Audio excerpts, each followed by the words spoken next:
My name is Patience Hart.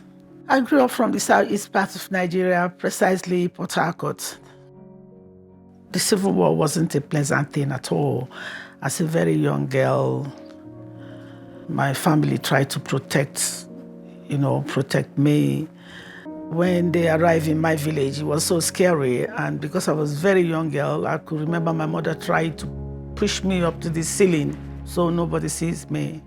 It did give me strength. I saw my family share everything with friends that, lost their home coming over to mine.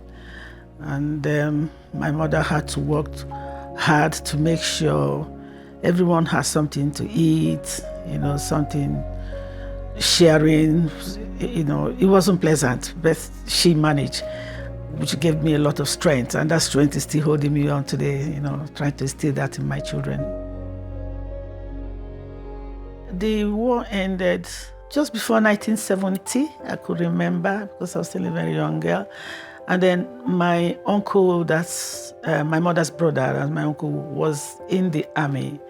When he returned, because obviously many people lost their family members.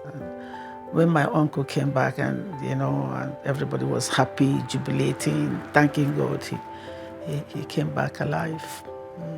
The uncle now was the uncle actually that my mother sent me to come join in United Kingdom. He later became one of the diplomats in Nigeria, and then was posted to United Kingdom, in London then. And then when I finished my O-levels, I had to come join him here. Actually, when you leave Nigeria, when I was growing up, if you left Nigeria to come to United Kingdom or England and so on, it's to study. When I finished the O-levels, the plan was like going to OND, because I come from a business family, so it was OND, HND has always been the route for me. So I remember the day I came to United Kingdom. I left Nigeria on this 7th of April, 1975. My mom came to hug me and she said to my ears, embrace me, I hope you won't let me down. That brought tears in my eyes. So a simple word, but let me down. I didn't know where I was going, but I remember that word. It's always been on my ears, even as a very matured woman now. There was a fellowship called Nigerian Fellowship in London, and there was another fellowship too called African Fellowship. So in those fellowships, you met some other, students and different people from different countries.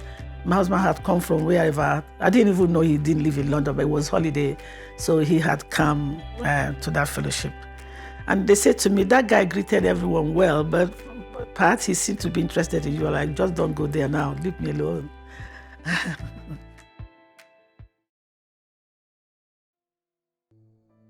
have 2 daughters and 2 boys, but now Carl is the only boy, and the other 2 girls are in London. We have 4 children, but we lost Clive a few years ago. He was the first son. We had come back from a holiday. Clive is a matured man. He died at 34. So as he said, could you pick me up for church, please? And we said, okay. Normally, when he said, pick me up, I will go with you guys and the rest of them. His windows, he'll be watching when we're coming. But this time, he didn't see him, because he will see us from the window and he will come out. But when we didn't see, the dad went down, knocked for about 10 minutes. It was a bit unusual. So he came back and said to me, Clive is not opening his door. I'm like, why?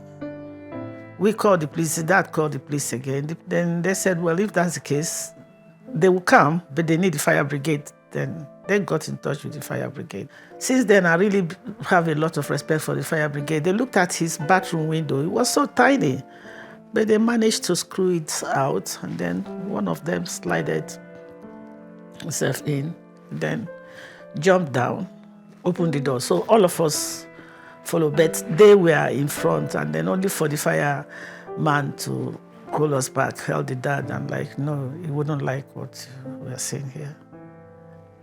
Dropped dead behind his door.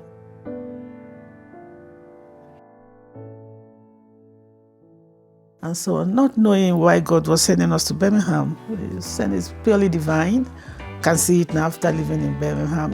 Living in Birmingham since 2001 till now.